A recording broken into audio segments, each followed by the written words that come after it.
Bonjour à toutes et à tous. Nous sommes Fadi Kassem et moi, secrétaires nationaux du pôle de Renaissance communiste en France.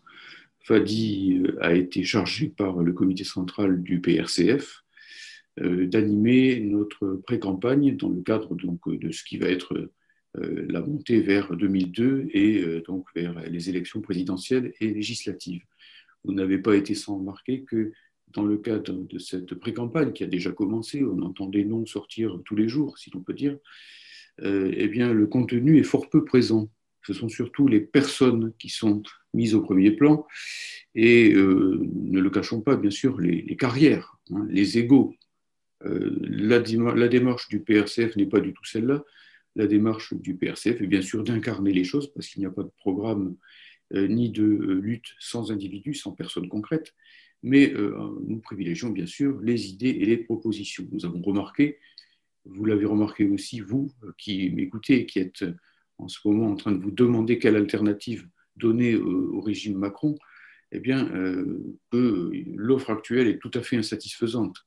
Nous voguons tout droit, si rien n'est changé d'ici 2022, vers un nouveau duel Macron-Le Pen, avec donc d'un côté le représentant thatchérien de la finance, Macron, ou celui que la finance désignera à sa place au dernier moment s'il ne fait pas l'affaire, et Marine Le Pen qui représente donc pour notre pays la honte de la xénophobie et la certitude d'affrontements civils complètement réactionnaires.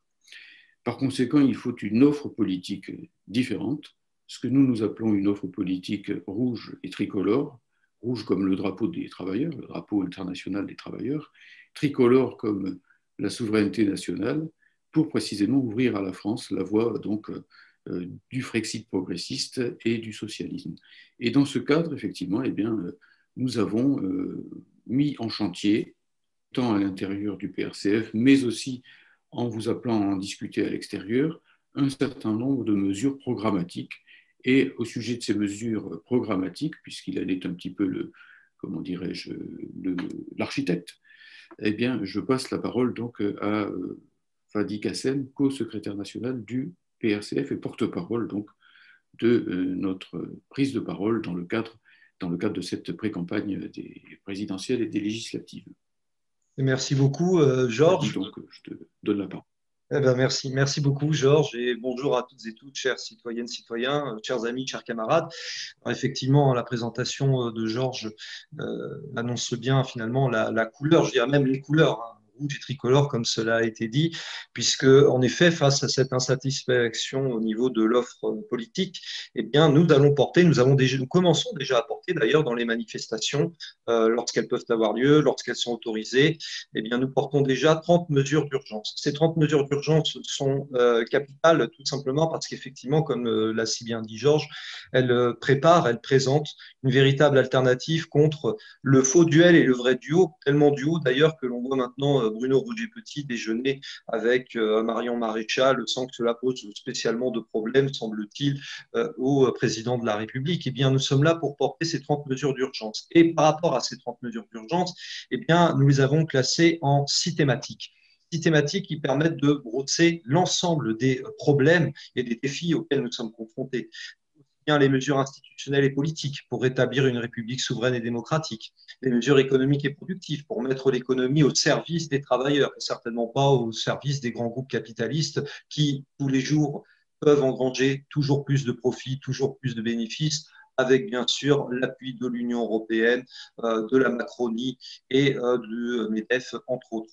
Mais aussi les mesures monétaires et fiscales qui visent à déposséder le grand capital de ses ressources, les mesures salariales et sociales afin de partager le travail et toutes les richesses qui s'accumulent de plus en plus. Il faut quand même rappeler, parce qu'on l'oublie beaucoup trop souvent à force d'entendre à la télévision qu'il n'y a plus d'argent en France, que la France est un pays en déficit, etc. Mais rappelons quand même que la France est la 6e puissance économique mondiale. Mais il y a également les mesures culturelles et civilisationnelles qui visent à promouvoir les lumières communes face aux ténèbres véritablement dans lesquelles sombre le pays. Et signalons à ce sujet que le PRCF a pu publier 2 tribunes, notamment au sujet de ces lumières communes, au sein donc du journal Marianne. Et puis enfin, les mesures de défense et de relations extérieures, afin de défendre la paix et la coopération internationale, en particulier parce que l'impérialisme belliciste porté en premier lieu par les États-Unis est en train de mener la planète vers l'exterminisme, comme le disait déjà depuis longtemps Georges, d'ailleurs, depuis les années 1980. Donc, nous allons vous présenter ces mesures d'urgence, nous les distribuons déjà, mais nous avons aussi pris la décision de les publier en détail avec un constat sur la situation qui est, disons-le clairement, assez dramatique dans beaucoup de domaines, tout en expliquant pourquoi nous sommes dans cette situation et surtout en vous proposant les solutions pour chacune des mesures. Ce qui fait que jusqu'à l'été, eh bien, vous aurez chaque mois la publication des mesures d'urgence par thématique. Donc, par exemple, pour le mois de janvier, ce seront les mesures institutionnelles et politiques. Le mois suivant, les mesures économiques et productives, etc., dans l'ordre qui ont été annoncés. Et comme ça, eh bien, nous espérons que vous pourrez non seulement bien comprendre la démarche que nous adoptons, surtout la ligne que nous avons fixée, et vous l'approprier. Et je redonne la parole à Georges. Oui, eh bien, les choses ont été bien résumées par Fadi, mais je dirais pour insister sur la ligne principale, sur donc, le fil rouge et tricolore, que c'est celui du Frexit progressiste, dénationalisation démocratique et du socialisme. Frexit progressiste, ça veut dire qu'il faut sortir de l'Union européenne, de l'euro et de l'OTAN par la même occasion, puisque l'Union européenne et l'OTAN, c'est quasiment la même chose. Ils sont partenaires stratégiques de par les traités européens. Et donc de l'euro qui est une prison des peuples du point de vue monétaire, un carcan véritable qui strangule nos services publics et détruit notre appareil productif depuis maintenant des dizaines d'années, et bien sûr aussi du capitalisme. Alors le Frexit progressiste, disons-nous, parce qu'il ne s'agit pas simplement de sortir de l'Union européenne pour sortir de l'Union européenne, il s'agit d'en sortir pour faire quelque chose au profit de la majorité des travailleurs de ce pays. Et donc nous insistons sur une idée force qui était celle du Parti communiste français il y a bien des années, qui est celle des nationalisations des secteurs clés de l'économie, notamment les grandes banques, le CAC 40, c'est-à-dire tous ceux qui servent en quelque sorte de structure, de charpente à l'organisation économique industrielle de ce pays. Vous voyez bien tous que de jour en jour, à travers les fusions capitalistes, à travers les privatisations, à travers les délocalisations, le CAC 40, ou plutôt ses grands actionnaires, font le choix de déserter notre pays et de le laisser dans un état de plus en plus piteux en s'installant dans les endroits où il peut retirer davantage de profit. Et donc ici, nous disons plus que jamais qu'il faut produire en France. Mais pour produire en France, encore faut-il disposer des outils nécessaires et donc des leviers de commande. Pour avoir les leviers de commande, eh bien, il faut des nationalisations démocratiques avec l'intervention des travailleurs dans la gestion des entreprises. Et enfin, tout cela est très clairement pour nous orienté vers le socialisme, ce qui veut dire le pouvoir des travailleurs et donc la socialisation des grands moyens de production et d'échange pour que, effectivement, donc, le peuple français soit pleinement maître de son avenir, de sa destinée. Le socialisme et le Frexit progressiste, tout ça est articulé pour nous dans une seule et même dynamique, qui est la dynamique de l'indépendance nationale, d'un côté, et du combat anticapitaliste, du combat révolutionnaire de notre côté. Mais quand je dis d'un côté et de l'autre, je me rends bien compte que cette expression est fautive, c'est la même dynamique. Je repasserai la parole à Fadi, en insistant tout simplement sur l'idée que ce programme et ces mesures, nous allons évidemment les mettre au cœur des luttes sociales qui viennent. Car, bon, ce n'est pas moi, c'est Édouard Philippe qui a lui-même annoncé, avec des tremblements dans la voix, que le pays se préparait à une explosion sociale si les choses continuent comme ce qu'on voit en ce moment. Bien sûr, pour l'instant, avec la situation sanitaire, tout ça ne se voit pas encore pleinement, mais la colère est là, le mécontentement est considérable. Tout le monde voit bien qu'on ne peut pas recommencer comme avant l'épidémie, sauf que Macron nous promet de continuer et peut-être même d'aggraver les choses en réalité. C'est en tout cas la feuille de route de l'Union européenne. Si on ne sort pas de l'Union européenne, si on ne fait rien pour sortir du capitalisme, ça continuera comme avant l'épidémie, avec peut-être nos ennemis tels que cette mondialisation capitaliste les produits les génère et les véhiculent à toute vitesse dans le monde entier, à la lumière de ce qu'ils appellent, dans le traité de Maastricht, l'économie de marché ouverte sur le monde où la concurrence est libre et non faussée. Eh bien, nous voulons rompre avec tout cela pour rouvrir le pays. C'est la tâche, je pense, d'un véritable mouvement communiste et c'est pour ça qu'aussi nous inscrivons cela dans le cadre des luttes anticapitalistes et de notre combat pour la reconstitution d'un véritable parti communiste qui est si nécessaire, si vital, si urgent pour les travailleurs et pour la nation. Je repasse la parole à Fadi pour conclure.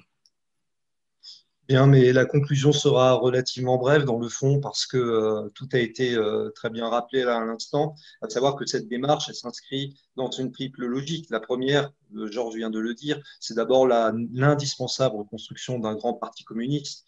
Nous sommes en plein centenaire du congrès de Tours et le PRCF a d'ailleurs organisé à ce sujet tout un ensemble d'entretiens vidéo, de reportages, d'articles pour justement rappeler que c'est le parti né à Tours qui a pu, par sa combativité, par les liens aussi avec un syndicalisme de classe et de masse, obtenir des conquêtes dans l'optique du Front populaire de 1936, certainement pas celui faussaire de Michel Onfray, avec la résistance, avec la libération, avec le CNR, bien entendu, et puis les grandes grèves de 68. Donc, nous revendiquons clairement de cette histoire. Et nous souhaitons non seulement la prolonger, mais mieux l'amplifier. Et pour cela, nous considérons que ces 30 mesures d'urgence offrent finalement la seule perspective possible. Non seulement pour reconstruire ce parti, mais également pour faire en sorte que renaisse une gauche patriotique et populaire, une gauche patriotique et populaire qui est littéralement broyée à l'heure actuelle par les projets euro-gauchistes qui font croire qu'il est encore possible de réformer l'Union européenne. En 1992, déjà, le Parti socialiste parlait de « et maintenant l'Europe sociale » à propos de Maastricht. Ça va faire 30 ans en 2022. Regardez le résultat de l'Europe sociale. Voilà où nous en sommes. Et puis, pour aussi contrer les faux projets, faussement alternatifs et faussement contestataires de l'union des souverainistes des deux rives, qui en réalité ne débouchera que sur un véritable tapis brun qui fera le jeu du prétendu Rassemblement national, puisque de souverainistes de deux rives, il n'y en aura qu'une seule, et des pseudo-souverainistes de surcroît, puisque ne voulant sortir ni de l'Union européenne, ni de l'euro, ni de l'OTAN, et encore moins, bien entendu, du capitalisme. Et puis enfin, bien entendu, parce que nous combattons avec les syndicalistes de combat, les gilets jaunes, les artistes révolutionnaires, tous les travailleurs en lutte, nous appelons à une grande convergence nationale des résistances également. Eh bien, c'est à cette triple échelle que nous nous situons, que nous porterons le combat, que nous portons déjà depuis des années dans les luttes. Mais ces 30 mesures d'urgence sont finalement la seule alternative possible au moment où 80% des Français ne veulent pas d'un nouveau faux duel et vrai duo Macron-Le Pen, et au moment où vous avez une abstention record. Il y a une demande, il y a un espace vide. Eh bien, nous, PRCF, nous porterons ce combat avec toutes les militantes et tous les militants, tous les camarades qui seront mobilisés dans toute la France pour distribuer, pour tracter, pour coller, pour organiser les réunions. Et attendez-vous à avoir un pôle de renaissance communiste en France très combatif pour que, enfin, adviennent les nouveaux jours heureux dont nous avons tant besoin. À très bientôt dans la rue et auprès de nous. Rejoignez-nous. On vous attend. On compte sur vous, les camarades.